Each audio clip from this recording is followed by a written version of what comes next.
But what I can say is that if you just share your passion or you share your vulnerability, that in and of itself is your connection.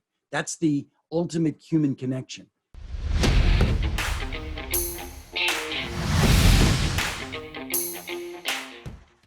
Hi, everyone, and welcome to another episode of the Mindvalley podcast. Today's topic is networking. Now, if you've been following me for a while, you know how big a believer I am on the power of creating deep, rich human connections in your life. I have spoke about this widely. I have started festivals. I've started regular monthly dinner parties in cities like LA and New York, just because I so value people around me. Now, the funny thing about human connection is this: Mindvalley is a health and wellness company. We're a mindfulness company. We're about living your best life. But in study after study after study after study, it is not just learning a new exercise routine or meditating that creates this huge elevations in your quality of life and your happiness, but it's the people around you. Take this, for example, the Harvard Very Happy People study by Ed Diener. This study showed that there was only one thing that correlated with human happiness. It wasn't great clothing or warm weather. It was the strength of your human connections, and it was a 0.7 correlation. And then they were the Blue Zone studies. And in those studies, there was something really interesting that was published. They said that countries or cities rather like Sardinia, Okinawa, where people live to 100 at around 10 times the rate of regular Americans, they observed these things about how these cultures work. And one of the things they observed is low to moderate alcohol. And I thought this was kind of curious because I love a glass of red wine every now and then, but how could alcohol, wine be increasing, or sake in Japan be increasing longevity? And so I literally got an introduction to one of the scientists behind the study. I texted him and he said, the alcohol thing, it's just a correlation, really. It's the fact that when we're drinking wine, when we're drinking sake, what are we doing? We're socializing with other people. And so whether you're looking at increasing your lifespan or you're looking at increasing your happiness, it's about the people around you, which is why Mindvalley, we decided this week in our last strategy meeting that we're going to stand for community as much as we stand for education. We are literally now building a new app to create community, an app to help connect people with the right people in their network, with learning buddies, with allies, with people who can help you grow in whatever it is you're studying. Because again, if you think about universities, right? It's about the classroom, but it's also about the campus. Community matters. And as we step into this new evolution of our company, where community and being real and authentic and connecting with people becomes so critical, I wanted to bring you the number one mind in the world in the topic of networking. His name is Keith Ferrazzi, and he is this week's featured teacher on Mindvalley. Keith's new networking program, Mastering Authentic Networking, launches on Mindvalley this month. It is such a powerful program, and it's inspired by many of the ideas in Keith's best-selling books, including the book Never Eat Alone, which has inspired so many people I know to literally change their lives, to put human connection first, including myself. And so if you're wondering how to close the gap between where you are right now and your dreams, and to do it in a way where life just seems alive and radiant, you want to be following this man. So let's bring on and give a big welcome to Keith Ferrazzi. Keith, how are you? I'm great. What an intimidating and glorious introduction. Thank you very much, Vishen. Thank you. Well, I got to say, Keith, your book Never Eat Alone, game changer. And I also want to thank you, Keith, for the impact your ideas had in my life. I mean, I've shared these stories with you, how I started A-Fest, my festival, so I could have people come and travel with me. I started Mindvalley University. So when I move to a new city, I have a network around me. I do my dinner parties in LA, which you've attended 3 or 4 of them, again, because of networking. And I learned the importance of this from you. And one of the most interesting things about you is that, and I'd love to dive a little bit deeper into this, is you actually have 3 people maintaining your network, which I believe is around 10,000 names at this point. Well, it's actually a lot more than that. But that said, First of all, I want to thank you. I've really fallen in love with the Mind Valley community, and the people that I've met there have become important parts of my life. So Vishen, I appreciate the mission and the work that you do and the people that you cultivate. I've actually been really blessed. I live my life and my passion in helping people understand how relationships and collaboration can transform not just you, but transform the world. And to that end, folks like yourself have commented on that. There's a lot of organizations that I've coached and supported in how to transform their mission, leveraging effectively the relationships and the collaborative effort of those relationships to achieve unbounded joy and success. I mean, you were talking a lot about the Mind Valley mission of joy, success, happiness, etc. But I have to say that this also turns around businesses. I mean, this is a tough time right now, Vishen. There are so many people in the world that are underemployed or unemployed. And I can promise you that if you are not achieving what you wanted to achieve in this struggling and difficult time, there is a very clear, perhaps only one clear pathway from where you are today and where you dream of being. And the answer is not where am I going or what do I need to do, but the answer is who. Who is on that pathway to achieving everything that you want to achieve? I mean, Vishen, you know me. I was a poor kid in Pittsburgh, and I didn't have nepotism, meaning I didn't have folks that could open doors for me. Right? They couldn't get me the good jobs. For me, I had to create my own nepotism. You know, nepotism is nothing more than people in your life that care for you deeply and are there to support you and open doors and create opportunity, right? But you can create that for yourself. You can have all of the access that you are looking at other people and saying, boy, I wish I had that, but you can't. And through that, you can achieve your mission. And you've certainly gone really far. I mean, Keith, the audience at this point know your bio because you've been all over Mind Valley this week. But one of the most fascinating things about you is that you became the youngest CMO in the Fortune 500. Am I correct? I did. It was a really ridiculously stupid age. It was in my 20s. So the simple answer is this again. There was a gentleman who was the CEO of the company, and I happened to meet him briefly at a cocktail event. And I asked him a simple question. I said, Pat, what do you want your legacy to be as you leave and exit? Deloitte Consulting. Okay. Yeah. So what do you want your legacy to be as you exit being CEO of this company? As you look back in your later years, what did you want to have left here? And he said, someday I want Deloitte to be at par with McKinsey and Accenture. It was called Anderson Consulting at the time. And I recognized that what he was asking for was a roadmap for how to build the brand and put the prominence and the eminence. We were at the lowest of the 8 firms at the time. And I basically just took that. I said, that's amazing, sir. Thank you. And I went back to a professor of mine at Harvard, and I asked if I could do a course on marketing, but focus only on professional services. I identified who the chief marketing officer of McKinsey was, a guy named Bill Mattisoni. I identified who the chief marketing officer of Accenture was, a guy named Jim Murphy. I called both of them and I said, gentlemen, I'm just a kid. I've been in consulting. I was working at Deloitte this summer. I want to do a study on the world-class best practices of marketing in professional services. And I'll give you this study. I'm interviewing all of your peers. I just want to know what's out there. And they thought it was so cute and clever, right? And they didn't even have any intimidation of the fact that I worked at Deloitte. And I was a child. It didn't matter. So I did this study and I presented it to Pat LeConto, right? He didn't even remember meeting me. I said, sir, do you remember, I had asked you a question about what you want your legacy to be. And with that, he looked at this thing and he basically gasped. And he invited me down to New York to spend dinner with him. And at that point, he said to me, Keith, he said, we need you in this firm. I'd only been a summer intern. He said, we need you in this firm. We want you to come into this firm. Wow. And I said, sir, I'll do it under one condition.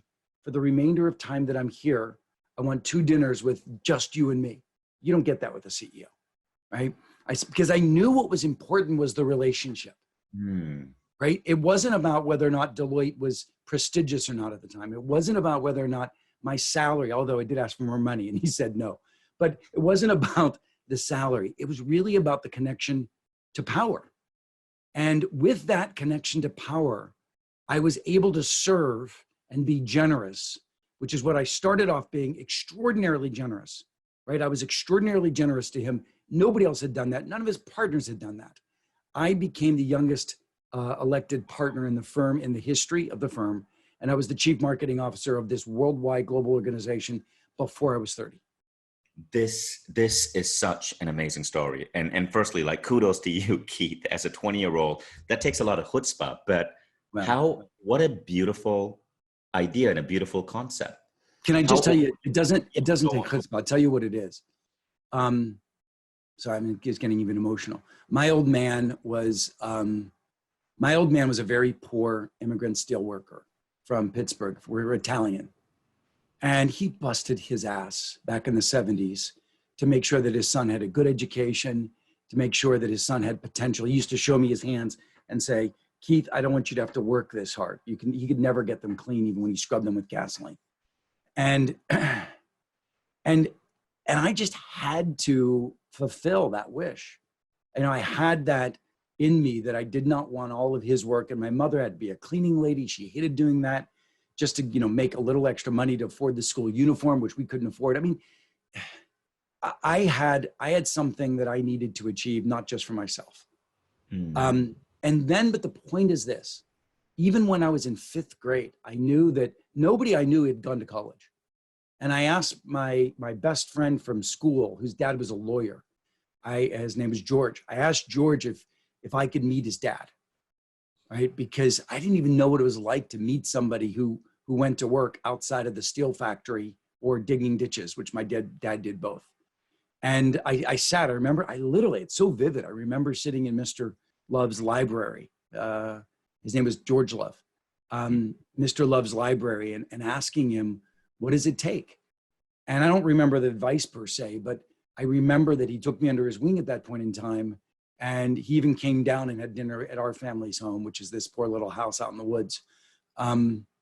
So, you know, you could say that it takes chutzpah. I guess it does. But it takes a mission. You know, at that early stage, I didn't know what my mission was. My mission was just to help people not be as struggling as we were. We were unemployed a lot, and the industry around us was crumbling. And I just had made a commitment that I would grow up someday and make a difference in people's lives who worked. That was what I wanted to do. I didn't know what that meant. And what you've been able to pull off is amazing. And I'm looking at the books behind you, right? Mm-hmm. And there's leading without authority. There's never eat alone. And and then there is Who's Got Your Back. All your books are about one's relationship with other people. What caused that spark in you? What made you decide to explore that area so deeply? And you are currently the modern Dale Carnegie. And what I mean by that is that one of the best-selling books of all time 50 years ago was How to Win Friends and Influence People. I remember reading that book 8 times before my 18th birthday. Me too. Right? Yeah. My father opened that book up to me as well, and it was a huge influence. And people do say you're the modern master in that genre, but how did you get into that? How did you step into that field? Well, like I said, it was really just a very simple idea, which is it worked. It worked. It got me out of poverty.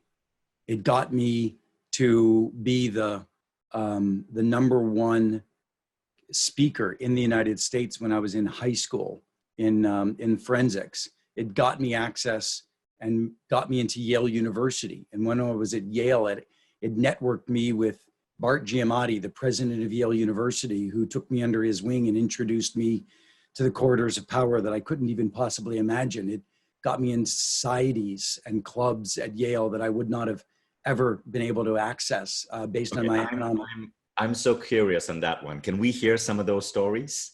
About Bart, or like about the society? Like how you got into societies and clubs in Yale, how you connected with Giamatti? You know, look, Yale University, there's a lot of people have seen the movies about secret societies at Yale University, right? Well, secret societies have about 12 members, and each member taps another individual to rise up from the junior to the senior year into that secret society. And but that's about a person taking you under their wing and deciding that you're the right person for fill in the name of the secret society.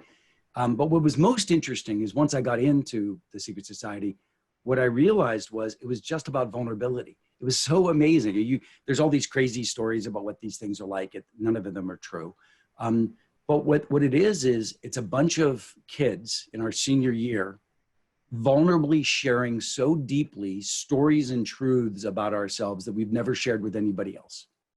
And the intention is to be fully open so that you can deeply bond with a set of humans in a fully transparent fashion.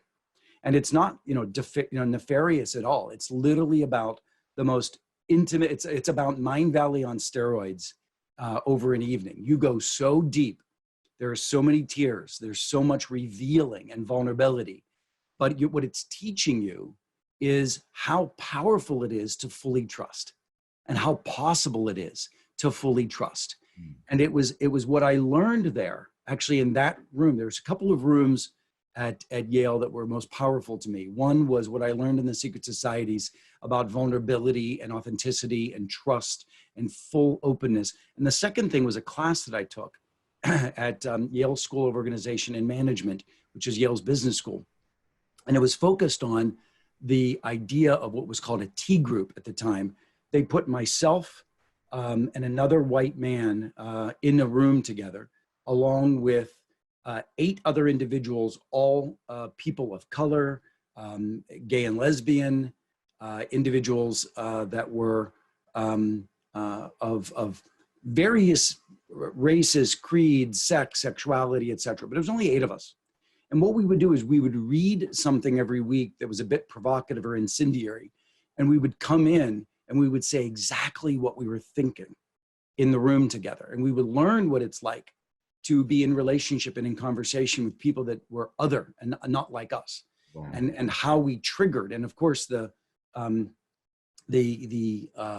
conversation was crazily rich and very vulnerable and angry and all of those things. And I learned what it was like to navigate those dialogues.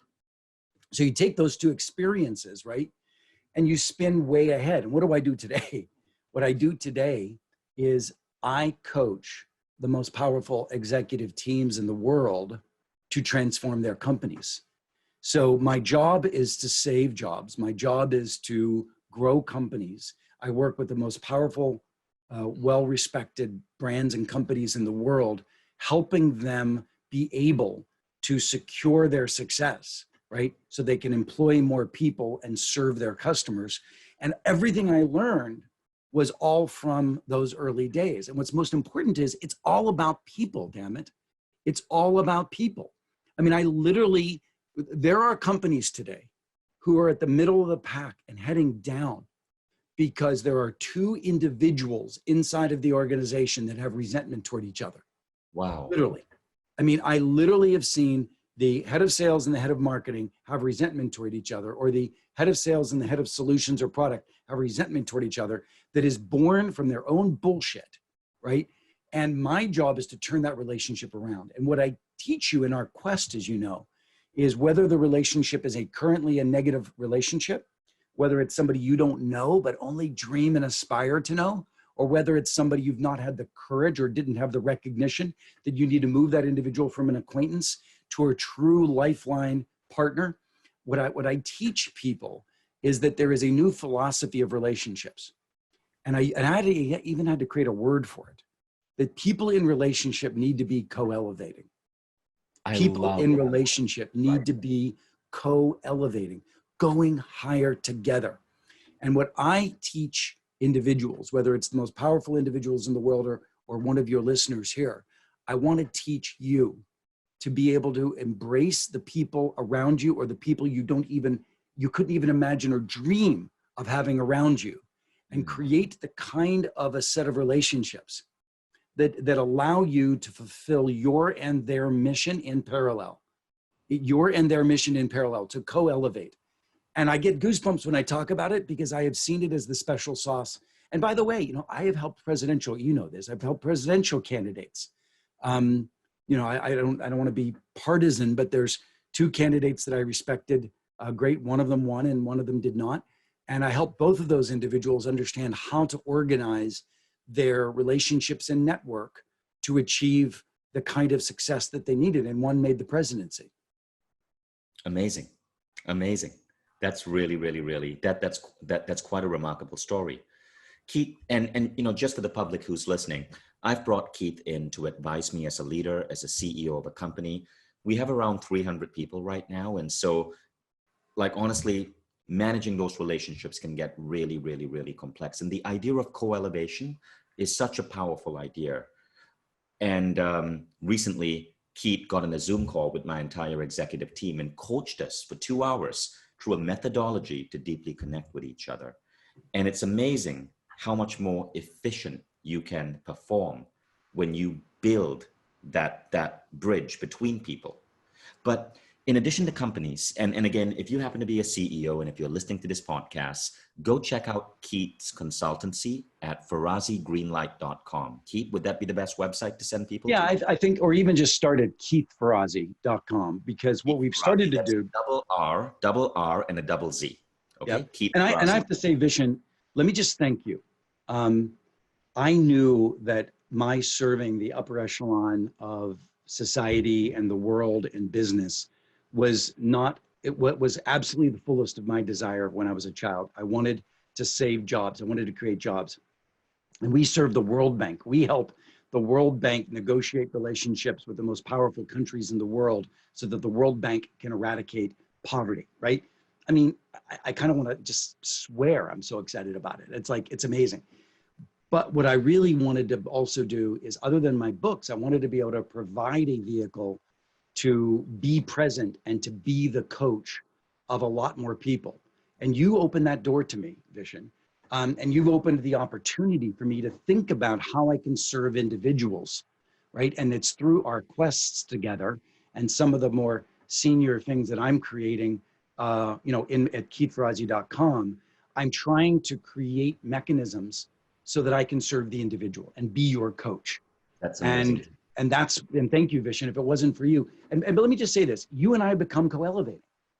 You know, I know you've got a lot of people in your life, but I truly love you, Vishen. You're an extraordinary man.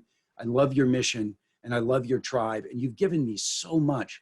And so as a result, I have really worked hard to give you so much. I remember the first dinner, by the way, that you and I met. It was in New York City.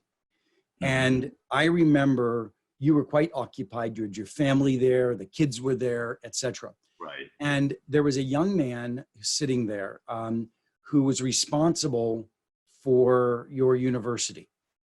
And it's very important for people to know this. When you're in proximation with people of power that have brands that are that are busy and perhaps even outside of your reach, the individual themselves may not be the right individual to build the relationship with. Right.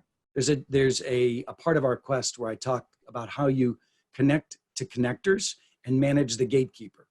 So as I was sitting there and Vishen's juggling his children, and he and his I believe wife at the time were having a dialogue about different things, and there was a whole table of people that he was curating.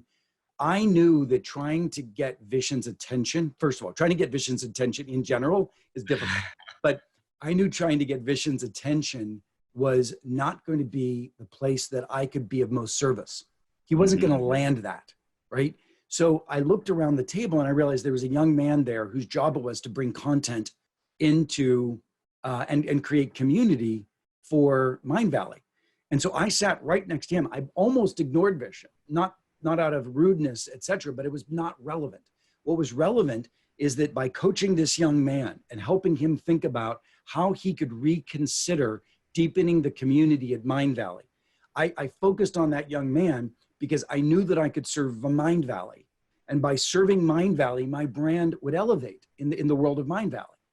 And by serving that man and offering everything for free, offering everything just generously, and following up and giving him more advice, through that act, I got on Vishen's radar. So I want people to recognize, and Vishen, probably, I've never even told you that story. Right, right. But it's I not remember. even about trying to scrape and grab for time from somebody that you don't think has time for you. It's about being thoughtful. It's about being thoughtful of how do I help lift this man? And I knew at that night I was not going to be given the permission to lift this man directly. My job to lift Mind Valley was going to be through the individual whose job it was to build community. Amazing. And I remember what happened next. Keith ended up speaking at A-Fest. We were so blown away by not just his talk, but by the essence of your being, that I knew I wanted to make you one of our Mind Valley authors. But there's one more thing, Keith, that I remember from that dinner. And those of you listening, I want you to pay attention to this. Keith's program on Mind Valley is not called Mastering Networking. It's called Mastering Authentic Networking. Now, I remember in that dinner, there were different groups there. There was the Mind Valley group. There were groups from that co-working space, the assemblage. There were technology leaders there, like our mutual friends. But you made everybody share something vulnerable and authentic. And you asked me an open question, and it actually kind of shocked me because we barely knew each other. And you asked me to talk about what's really bothering me. What is I can't remember the exact words. What are you struggling with? What are you struggling with? Struggling with, right. And I lied because what I was really struggling with, I wasn't ready to share, right, with people I just met. So I lied, and you called me out in that lie. You pointed out, you're like, I can't remember what you exactly said. And you didn't say it in a bad way. You called me out in it weeks later as we got to know each other, right? But explain to us what was going there. Why do you deliberately get people to become raw, authentic, and vulnerable with each other? And what can we learn from that? Yeah, thank you for that. Look, there's one thing that ties us all together, and that is that we're all human. And humanity struggles, and humanity has passion. You know, in the olden days, if you were in sales, you'd walk into somebody's office and you'd look around and you'd say, "Oh, you play golf? I play golf. Let's play golf together." We try to find something, some form of shared, connection or passion. But what I can say is that if you just share your passion, or you share your vulnerability, that in and of itself is your connection. That's the ultimate human connection. And what happens is this: 70,000 years ago, when we were born as a species, we were born into tribes that co-elevated. That's at the core of our DNA as a species. We were born into tribes that served each other. We had to. If we didn't, we would be alienated and we would be eaten by something, right? So we needed that, and we still do as a human species. We need that bonding and connection. And unfortunately, the research has started to show that we have become further and further away from that connected tribe. We don't have those tribes anymore, which is why people are magnetized and drawn toward Mind Valley, because it truly is offering that kind of a loving, open, connected tribe of individuals. It's why I love my connection with Mind Valley. And so if you as an individual can be that light that connects people through real humanity, then you have power. You have power in your grace. You have power in your authenticity. You have power in how you hold yourself. Now, listen, one of the things that I've talked to you about is I'm an introvert. And I have only found that out because I've had 3 months of social distancing in the United States before this comes out. And I've loved it. I've loved it. Now, I have continued to foster my dinners, my network, etc., in a medium that is new. I haven't done it my traditional way. I'm doing it in a new way. And for your sake, though, what I want you to recognize is that as an introvert, my challenges to you are challenges that allow you to be yourself, to be authentic, and to be open to relationships, which we long for. And I will give you all of the tactics. By the way, most of the CEOs that I serve are introverts.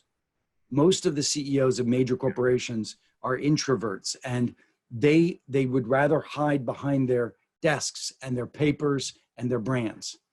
And I want to give you the same path. I'm smiling because that's so me right now, right? Like I'm so enjoying working from home. I'm dreading going to the office. I enjoy working from home with the kids around. But thank you for sharing that. Keith, I want to play a quick game with you. We have a few minutes left. I want to ask you 3 questions, 3 really pressing questions. And I want to just get your advice, whatever comes true, but you have 3 minutes to answer each question. Okay? And for those of you listening, I believe many of these questions are going to apply to you too. Now, the first question is a very personal one. I'm about to go through a major shift in my life. This is actually my last week in Malaysia. I've lived in this country for 15 years. Prior to that, I was in the US for 10 years. I'm about to move permanently to Europe. And the reason for that move is my children, really. In Malaysia, the schools are all shut down till January. My kid's mother is European. They got into a European school. And obviously, as a dad, I mean, you're a father, you know how it is. I'm moving to Estonia. I'm excited about it. I'm going to find an apartment there, but it's very sudden. And I'm going to end up being a CEO with 200 employees in a beautiful office in Malaysia, but I'm in a different time zone. And I'm trying to figure out how to adjust.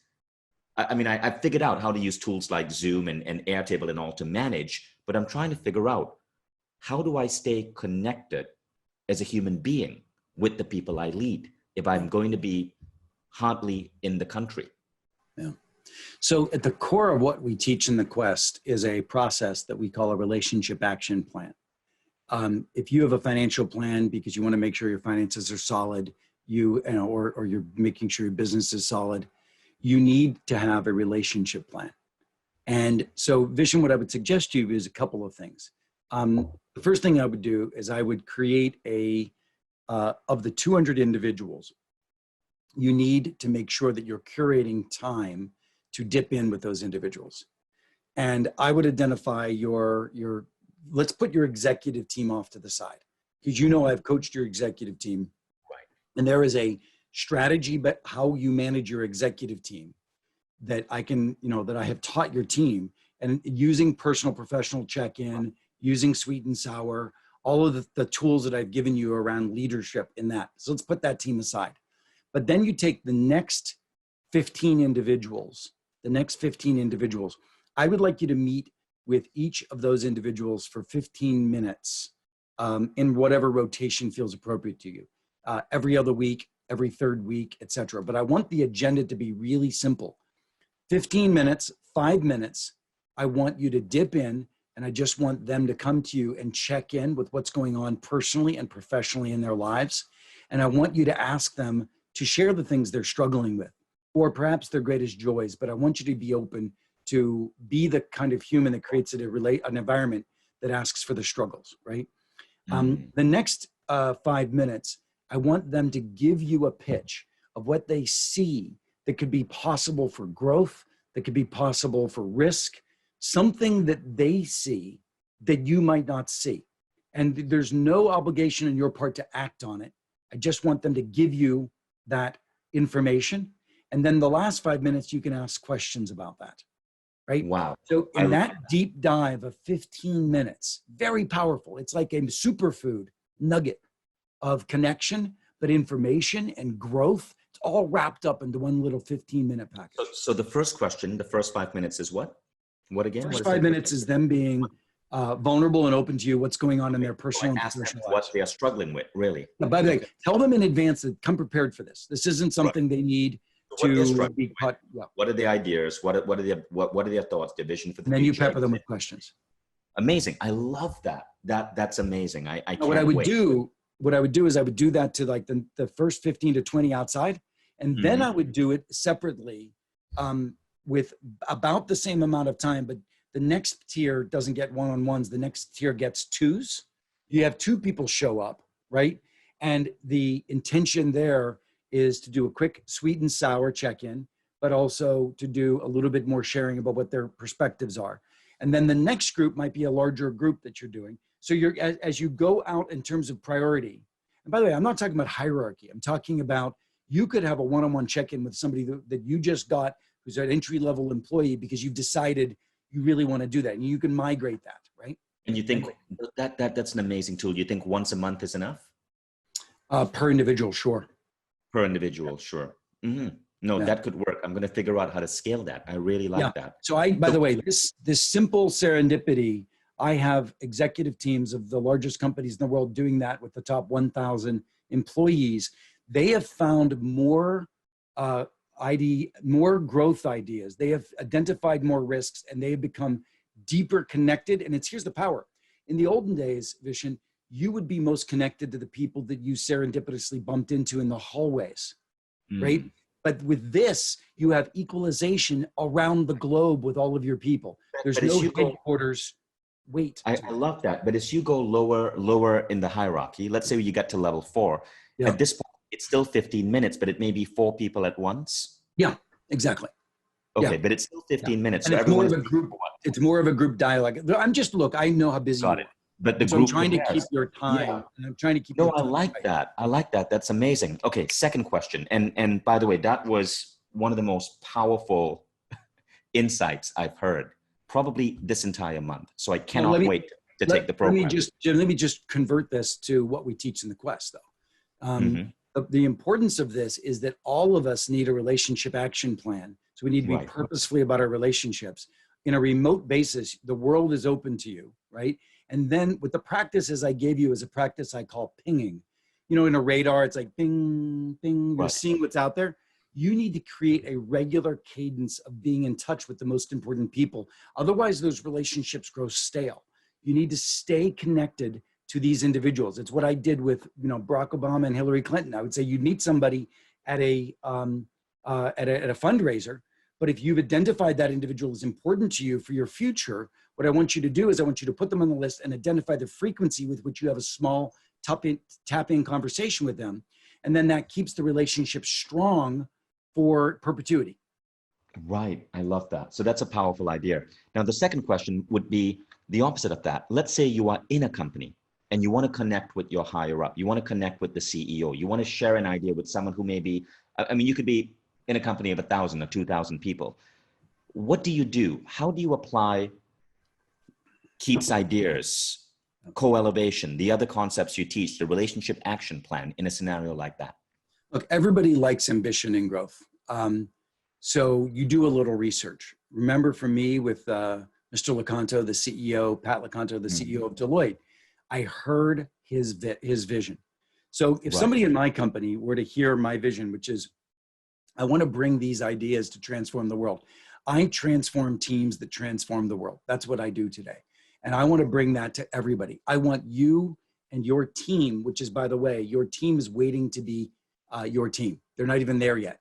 You may be a solopreneur, you may be an individual, but I want you to have a team. Vishen is on my team. I don't pay Vishen, but he's on my team. Peter Diamandis, the guy who wrote Abundance, is on my team. So my team members are the most important people that matter to my dreams and success. So what I want you to recognize is that no matter where you are, you've got individuals and your job is to serve them. By serving individuals, you earn the permission to co-create great things, right? So that little dinner that I had where I served Mind Valley turned into me being an author at Mind Valley and a friend of Vishen's, right? So I want all of you to recognize that the people that you would like to build relationships with, your boss's boss, your CEO, listen to what matters to them. Reach out to them and offer to be of service. Now, be as specific as you can so that they can have a sense of reaction. If you just reach out to somebody and say, how can I be of service? They wouldn't know how to answer that question.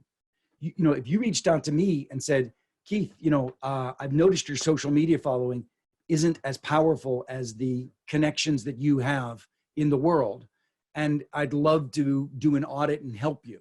I'd be like, I'm all in. Right now, all of a sudden, of the people, of the thousands of people that want to get my time, right? You'd be at the front of the row, right? So how do you identify what somebody needs in this world?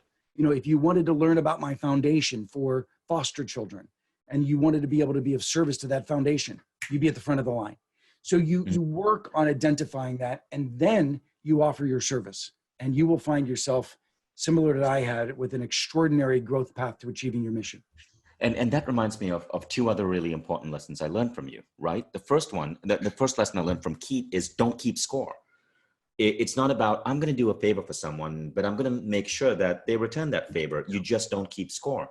And that lesson was so powerful for me. I trained my entire team because I noticed my team, when they were sometimes working with authors, they would say, okay, well, this author needs us to mail for that particular event. We will, but let's see if they will mail back. And I'm like, forget it. We're not going to keep score. And so now if one of our Mind Valley authors says, Vision, listen, I have a new book coming out, instantly we mobilize the team to mail for the book. Jim Quick's new book recently came out, and he's Vision. If I just get a little bit more of a push, this book could hit the New York Times. We had 24 hours. We changed our entire communications calendar. We shelved other promotions, and we put $30,000 in marketing budget behind Jim's book. And I'm proud to say it got in the New York Times. We didn't keep score. And now I do that for any author, including you, who steps into Mind Valley's ecosystem. But I didn't, I thought that was just being a nice guy. I didn't realize it's actually a powerful principle that can change your life. Yeah. And so thank you for that lesson. What I like about how Keith teaches, by the way, is he gives you new ways of looking at the world. And these methods have really cool names. Never keep score, co-elevation, relationship action plan. And I love that, because it's like you have a toolbox now of managing the diverse network of relationships around you. Listen, one of the things that frustrates me is when anybody talks concepts without practices. Right. You do not think your way into a new way of acting.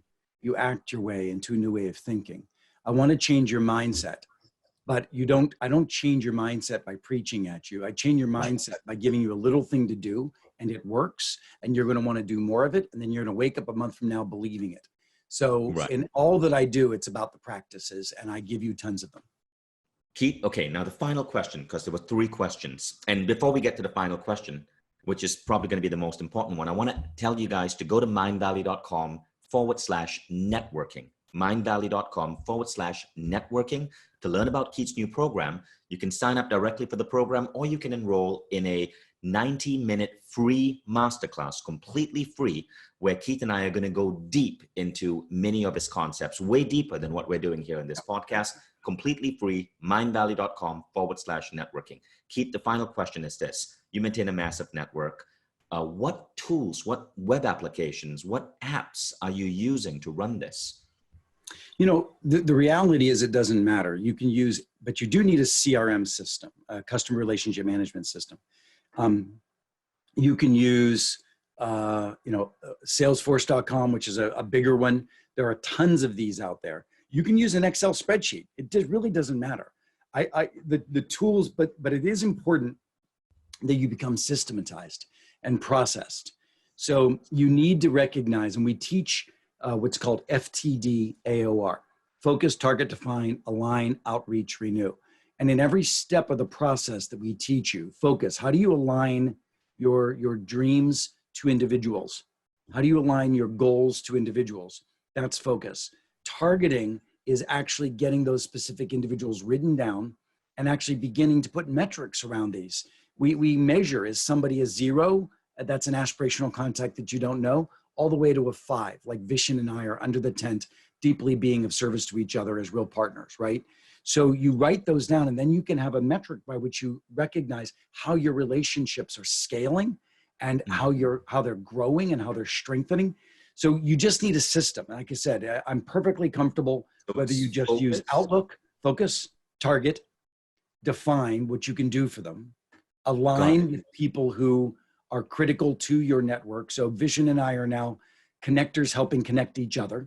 Focus, target. How is focus and target different? Focus is focus is the goal, knowing the goal. Okay. Targeting the individuals against the goal, and then making sure that you're systematizing and putting metrics around those individuals. Yeah.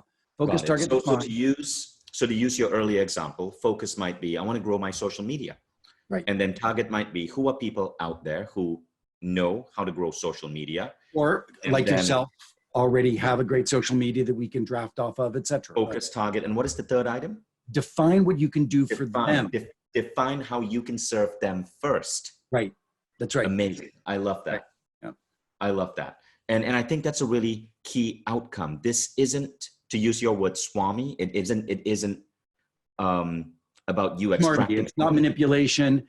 It's very, I've truly defining how you can serve other people. Right. And you've got to have your heart aligned. And one thing I love about the Mind Valley community is you do. If you're worried about, will this feel insincere? I don't know. Are you insincere? right? Yeah. The answer is, if you're not insincere and you're passionate, I am passionate about my mission. I want to transform the world through co-elevation. There is no more deeper passion. I'm working with the World Bank. I'm working with governments. I'm working with individuals like Vishen who have reach. I am out there in the world trying to bring co-elevation to the world that is more fractured and more schismatic than it ever has been. And in my deep passion and mission is to close that gap. And I will, and I am doing it today. And I am achieving things that I could have never imagined as that poor kid in Pittsburgh. And that's what I want for you. I know you have a mission. I know you have a mission, and I want you to achieve it. And even if you don't know what your mission is, I want you to co-create with others to achieve your mission. You can refine it with other people. You can refine it and then achieve it.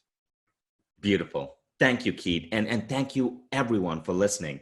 I'm so excited to apply some of these techniques, especially that 15-minute technique. I think that can be a game changer. And you just helped me solve one of my biggest worries about my big move that's happening. So thank you for that. And when you go into this program, folks, it is going to blow your mind. I learned that it's really the number one thing that helped me become who I am, that helped me become a best-selling author, was the connections I had. And most people approach that with no intention, blindly, just as if luck is going to fix things for it. When you go into that with deliberate intent, with the right tools, habits, practices, techniques, and mindset, your entire life changes. So go to mindvalley.com/networking to read about the program, to sign up for a free masterclass, and go to ferrazzigreenlight.com to check out Keith and see, because I can swear by this, he's an amazing mind to bring into your business and into your company if you're looking to get your team to the next level. Thank you, Keith. Vishen, thanks. It's going to be a great ride, great partnership. Absolutely. Thanks. I'll see you guys on the next podcast next week. Thank you for tuning in. And the website again is mindvalley.com/networking. If you enjoyed this podcast, go and leave us a review and be sure to mention Keith Ferrazzi in that review. I know Keith, like any one of our other authors, would so appreciate those reviews. Thanks, guys. And thank you, Keith.